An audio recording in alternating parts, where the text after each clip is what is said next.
தினம்தோறும் விளக்கேற்ற நல்ல எண்ணெய், இதயம் நல்லெண்ணெய்.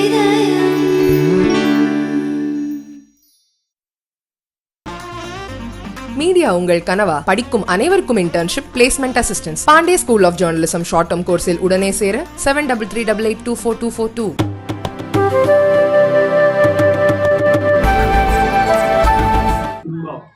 ஆனால் இன்றைக்கு ஒரு ஆளுநர் இருக்கிறார். அதாவது ஆளுநர்னா தெலுங்கானா ஆளுநரை சொல்லுகிறேன், புதுச்சேரிக்கும் துணைநிலை ஆளுநராக இருக்கக்கூடிய ஒருவரை சொல்லுகிறேன். அவர் தூத்துக்குடி வெள்ளத்தை பார்த்துவிட்டு திராவிட மாடல் ஆட்சியை கொச்சைப்படுத்தி பேசியிருக்கிறார். ஒரு ஆளுநர் ஒரு ஆட்சியை விமர்சிக்கின்ற உரிமை அவருக்கு இருக்கிறதா? யோசித்து பார்க்க வேண்டும். அவர் மாநிலத்திலே சட்டம் ஒழுங்கு கெட்டுவிட்டது என்று சொன்னால் அறிக்கை அனுப்புகிற உரிமை அவர்களுக்கு உண்டு. ஆனால் இயற்கை பேரிடர்கள் ஏற்படுகின்ற பொழுது இன்னொரு மாநில ஆளுநர் இங்கே வந்து மூக்கை நீட்டுகிறார், இந்த ஆட்சியை விமர்சிக்கின்றார். விமர்சிப்பதற்கு அவருக்கு என்ன தகுதி இருக்கிறது? முதலில் அதை சிந்தித்து பாருங்கள். அவர் சார்ந்திருக்கிற இயக்கம் இந்த புயல் வெள்ளத்திலே என்ன செய்திருக்கிறது என்பதை சிந்தித்து பாருங்கள். இங்கே இருக்கக்கூடிய அமைச்சர்கள், அதிகாரிகள், இயற்கை பேரிடர் அது யாரும் தடுக்க முடியாது. ஆனால் அதிலே இறங்கி மூழ்கி நீந்தி மக்களோடு மக்களாக இருந்து மக்களுக்கு தேவையான பணிகளை செய்து மக்களை காப்பது அரசின் கடமை என்பதை நிரூபித்திருக்கிற அரசு தலைவர் தளபதியினுடைய அரசு. இதை யாராவது மறுக்க முடியுமா? சென்னை வெள்ளமாக இருந்தாலும், விஜயான் புயலாக இருந்தாலும், தூத்துக்குடியில் ஏற்பட்ட வெள்ளமாக இருந்தாலும் எல்லா இடத்திலும் அங்கே இருந்து முத்திரை பதித்தவர்கள் நாம்.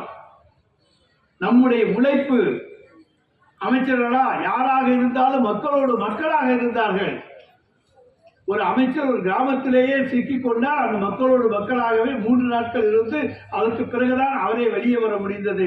அந்த அளவுக்கு மக்களோடு சென்று மக்களுக்காக அந்த மீட்பு பணிகளை ஈடுபட்டவர்கள் திராவிட முன்னேற்ற கழகத்துடைய அமைச்சர்கள், அதிகாரிகள். ஆனால் இதை கொச்சைப்படுத்துகின்ற உரிமை புதுச்சேரி மாநிலத்தினுடைய துணைநிலை ஆளுநருக்கு இருக்கிறதா?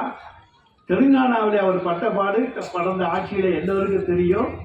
ஆனால் இன்றைக்கு காங்கிரஸ் கட்சி கொஞ்சம் மிதமாக இருக்கின்ற காரணத்தால கொஞ்சம் போயிட்டு வர முடியுது. இல்லைன்னா தெலுங்கானாவுக்குள்ளே நுழைய முடியாது. அப்படி இருந்தவர்கள் இப்படி பேசுவதற்கு என்ன அருகதை இருக்கிறது?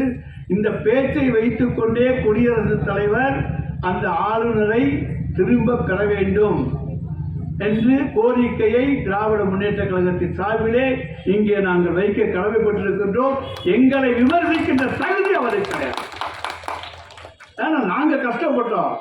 மழை வெள்ளம் வந்த போது அந்த 3 நாட்களும் உடனடியாக அமைச்சர்கள் அங்க போனோம். 3 நாள் கழிச்சு வந்துட்டு அந்த அம்மா இன்றைக்கு பேட்டி கொடுக்கிறாங்க இந்த திராவிட மாடல் ஆட்சியை பற்றி. திராவிட மாடல் ஆட்சி என்ன? எல்லாருக்கும் எல்லாம் என்கின்ற ஆட்சி தான் திராவிட மாடல் ஆட்சி. ஆனால் உங்களுக்கு என்ன? நீங்க 10 பேருக்காக ஆட்சி நடத்துகின்றவர்கள், 10 பணக்காரர்களுக்காக இந்தியாவிலே ஆட்சி நடத்துகிற ஒரு கட்சி தான் பாரதிய ஜனதா கட்சி. அவர்களுக்கு ஏழைகளை பற்றி கவலை இல்லை, மற்றவர்களை பற்றி கவலை இல்லை. அந்த 10 பேர் நல்லா இருந்தா போதும், அவங்க நல்லா இருப்பாங்க. ஆனால் ஏழைகளுக்காக இன்றைக்கு ஆட்சி நடத்துகிற ஒரு இயக்கம் இருக்கிறது என்று சொன்னால் அது திராவிட முன்னேற்ற கழகம். ஏழைகளுக்கான திட்டங்களை தருகிற இயக்கம் இருக்கிறது என்று சொன்னால், அரசு இருக்கிறது என்று சொன்னால் அது தலைவர் தளபதியினுடைய அரசு. நாங்கள் தந்திருக்கிற திட்டங்கள் தான் இன்றைக்கு கர்நாடகா மாநில தேர்தலிலே எதிரொலித்தது, 5 மாநில தேர்தல்களையும் எதிரொலித்தது. எல்லாவற்றுக்கும் அடிப்படை காரணம் நம்முடைய தமிழ் மண், நாம் தந்த திட்டங்கள். இன்றைக்கு தலைவர் தளபதியை நாங்கள் தலைவர் கலைஞருடைய வாரிசாக பார்க்கின்றோம். தலைவர் கலைஞர் அவர்கள் அன்றைக்குத்தான் ஆட்சியிலே இருந்த பொழுது அண்ணா நூற்றாண்டு விழா கொண்டாடினார். அதன் நினைவாக அண்ணா நூற்றாண்டு விழா நூலகத்தை அன்றைக்கு உருவாக்கி தந்தார். அவருடைய வாரிசாக விளங்குகிற தலைவர் தளபதி அவர்கள் இன்றைக்கு தலைவர் கலைஞரின் நூற்றாண்டு விழாவை கொண்டாடுகிறார். அந்த தலைவர் கலைஞரின் நூற்றாண்டு விழாவை கொண்டாடுகிற பொழுது எப்படி அண்ணா நூற்றாண்டு விழா நூலகம் உருவாக்கப்பட்டதோ அதைவிட இன்னும் பன்மடங்கு புதுமையாக இன்றைய காலத்துக்கு ஏற்றபடி தலைவர் கலைஞருடைய பெயராலே நூற்றாண்டு விழா நூலகத்தை மதுரையிலே அமைத்து தந்தவர் நம்முடைய தலைவர் தளபதி அவர்கள்.